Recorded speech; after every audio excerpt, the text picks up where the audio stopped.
guys enjoy this video, remember that you guys should subscribe, ring that notification bell, and follow me over on social media. You can also join the public CalPals community Discord server in order to chat with me and the other members. If you want to get some awesome rewards and support us directly, take a look at our Patreon. Some of these rewards include early access to all of our videos from reactions to discussions, as well as being able to have us react or discuss whatever ship, theory, or topic that you want. Now, on to the video. So guys, as the title suggests, we now have the release date for the RWBY Volume 6 soundtrack, but I do want to sort of go over a couple things. First of all, sorry that you guys can't see me. It's actually my day off, so I wasn't planning on recording anything, so I'm not all ready.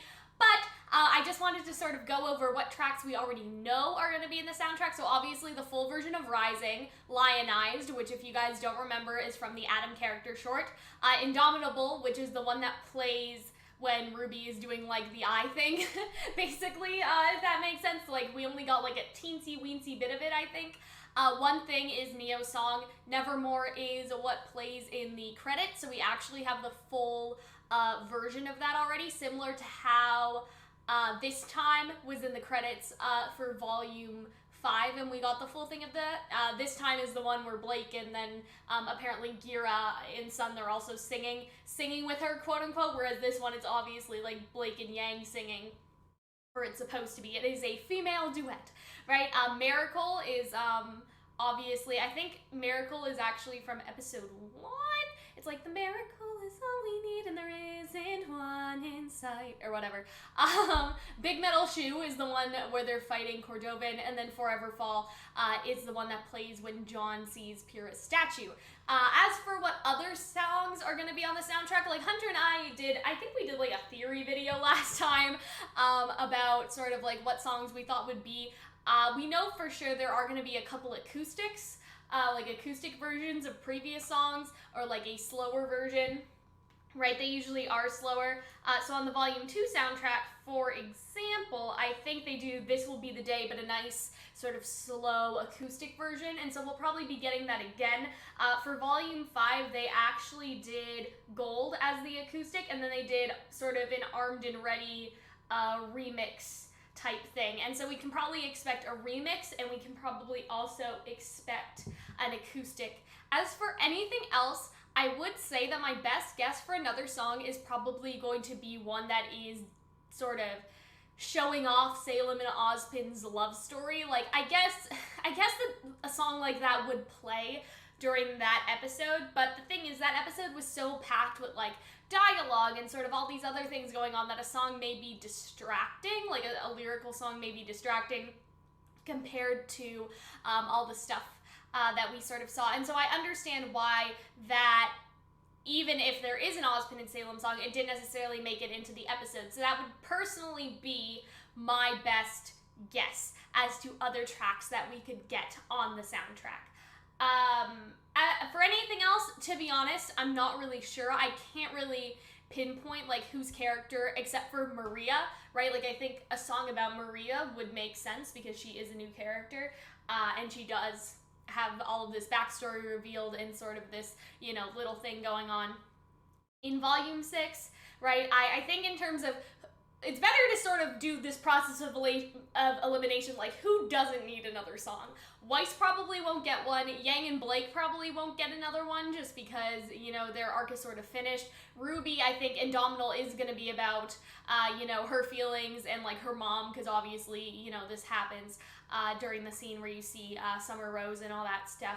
But Ozpin, I could definitely see an Ozpin Salem song. I could definitely see maybe one about Crow, because Crow had some stuff going on, obviously. Maria, I think, is a good choice. I really would like something Salem and Ozpin. I think that would be really good. But yeah, that's just my opinion, because a couple people did ask us, like, if we had theories, I guess, about the songs that are coming out and all that stuff. People also want us to do RTX sort of theories about what character shorts we could get, like we did last year. Like last year we sort of theorized that it would be about a villain, and it was about Adam, so go us. But yeah, without further ado, this is the release date. It is June 28th. So as you guys probably know, that is next Friday, so it is not this Friday, because tomorrow is the 21st. It is the 28th. And so that is basically, that's it. That's the release date. iTunes soundtracks usually do come out on Fridays. And so, like, I know a couple weeks ago I bought the soundtrack to Beetlejuice, the musical, and it released basically Thursday at midnight, right? And so, you know, you don't necessarily, it probably will come out Thursday at midnight. Like, you guys won't have to sort of stay up late on Friday to get it, or like you may wake up Friday morning and it's already been out for 6 hours. So yeah, I think that's important, just because I'm predicting this is going to be released on iTunes since they had such a problem with Spotify. And I think it's important to note that iTunes is like 11:59, literally at midnight. If you pre-order it, you know, it starts downloading right there and then. So a better sort of, you know, thing to tell people is not Friday, it is like Thursday night. Like, for hardcore fans that want to listen to it like right away, Thursday night, it should be out. I cannot find it for pre-order right now. I looked it up on iTunes. It is not there. It will probably be added, hopefully. Like, I doubt that they just drop it without letting people pre-order it first. When there is a pre-order, it'll show us some of the other songs that are going to be a part of the soundtrack, so I'll make another video. But yeah, just wanted to tell you guys this. Sorry if I talk too much, but, you know, I didn't have a chance to do a video theorizing about the sort of songs that we may get in the soundtrack, and so I just kind of wanted to do that at the beginning and then show you guys the release date towards the end. But yeah, I think that's all I gotta say. So yeah, definitely campaigning for like Salem and Ozpin, Maria, a song for Crow, maybe something about the gods, like something from the gods' perspective that may be a little spicy, a little interesting. This also is good for the RWBY YouTubers, just because, you know, we're going to RTX, and so I'm actually leaving the Tuesday, and so what Hunter and I will do is next Friday we'll probably sit down, listen to all the songs, and then all those videos about it will come out during RTX, I guess, because again, this isn't something that I expected. I expected it to come out while we were actually at RTX, and so in my video schedule, I sort of fucked around, if you want to call it that, like, fucked around with the space and all that stuff, like how I was sort of spacing out videos, this, that, and the other. But now that we know that it's at this certain time, we can all sort of plan better. I think that some YouTubers probably won't actually do it until they get back. Like, I imagine sort of some of us that are coming in earlier, like Murder Birds, for example, he gets in on Tuesday. I also get in on Tuesday, but because I've already like packed and all that stuff, I'm prepared for my trip. Hunter and I can definitely do this when it comes out next Friday, but I'm sure a lot of the other RWBY YouTubers that have sort of definitely more work to do, like Flint of RWBY, for example, who has to sort of make all of the lyric videos, I'm sure that he may have to do them when he gets back, unless he really, really rushes it before he goes to RTX. So yeah, if you guys are wondering why, you know, some RWBY YouTubers don't come out with reactions and some of them do, it is because RTX is basically like, for a lot of us, we're leaving literally like 3 days later, so we need some time. But yeah, sorry, this was rambly, I know. Just wanted to get all my thoughts out. I hope that you guys enjoyed, and I will see you guys later. Bye. I hope that you guys enjoyed the video. I'm just going to take a moment here to thank our patrons over on Patreon and our Discord server moderators who are a part of our community. Pals at the $2 tier get exclusive access to our video scripts. They get exclusive access to our schedules, updates, polls, the live podcast, and the chat to ask questions for our monthly Q&A. They also get a name feature at the end of every video. At the beginning of every month, Pals will be able to vote for me to watch the first episode of whatever anime or cartoon that they want. This encourages us to watch some cool new anime that maybe we've never seen before, and if we enjoy it enough, we may put it up in a poll to replace one of our weekly show rotations. The Caterpillars at the $5 tier have access to all previous rewards, and they also have access to our videos a week in advance, early access, so that's a week early before they are released onto YouTube. And there's also a special reward. Patrons at this tier will get access to an exclusive reaction series that'll be posted for patrons and patrons only. It will not be public to YouTube until after it's finished and another Patreon exclusive series has started. So basically, the patrons get their own anime reaction series of whatever anime that they vote for, and it's just for them. It won't be on YouTube, so it's totally for patrons and to the benefit of all of the wonderful patrons who support us at this tier.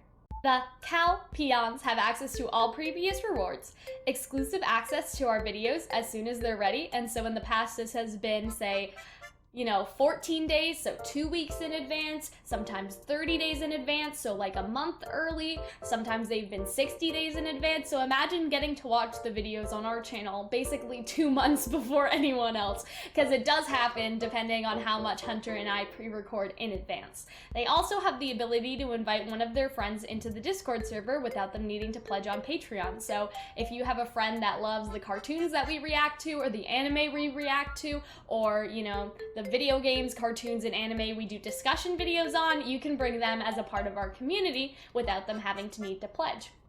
But they also get a special reward, and this is 3 video tickets. So these can be used to request videos. 1 ticket equals 10 minutes, so if you guys have seen, we've done a lot of shipping video requests, we've done a lot of reaction requests that say pay Patreon video in the brackets, and so those are videos that patrons have used their tickets on to get us to do for them. The Calzones have access to the Calzone, which is a special reward for this tier that I'll explain in a moment, but they get access to all previous rewards. They get 6 video tickets, which would be long enough for, say, 2 anime episode reactions, or 6 10-minute videos, so 6 shipping videos, for example, 6 discussion videos if they're all 10 minutes long, and they also have the ability to invite 2 of their friends into the Discord server without them needing to pledge on Patreon. And they will also get access to the VIP chat since they are a VIP, and so that is where the Calzone comes in. The Calzone is our VIP text chat on Discord. We also do a monthly VIP-only voice call. Let's just take a small break here to thank the moderators on my Discord server. So they obviously help out a lot with moderating and setting up events for the community and just being, generally good parts of the community to have around. So I just wanted to include this little bit in between all the patrons to just sort of thank them for their work, thank them for helping out in my community, and all that sort of stuff. The Caltalists have access to all previous rewards, 15 video tickets, the ability to add me as a friend on Discord so I can go ahead and make a private group chat with them so they have direct private access to us, the ability to invite 3 of their friends onto the Discord server without them needing to pledge on Patreon. Those friends will also get access to the VIP chat as well, and their special reward is auto-hosting their live streams on my Twitch and being able to promote their videos in the Discord server. The Catastrophes have access to all previous rewards, 30 video tickets, access to my private Instagram, Snapchat, and a private group with just Hunter and I. They have the ability to invite 5 of their friends into the Discord server without them needing to pledge over on Patreon, and those friends will also get access to the VIP chat, since at the $100 tier you are of course a VIP. For the special reward, we would make videos and collaborate together, so we could write the script together, record the lines together, edit and post the video on my channel. They would be sort of credited, and all of their links would be posted in the description and all of that normal stuff that you would expect from a collaboration like this. But obviously it is a very special project because it would be, from a patron, it would be sort of a community project, and that's why it's one of my favorite special rewards. So again, one big thank you to all the patrons over on Patreon who help keep the channel alive. I love you guys, and I will see you in the next video. Bye.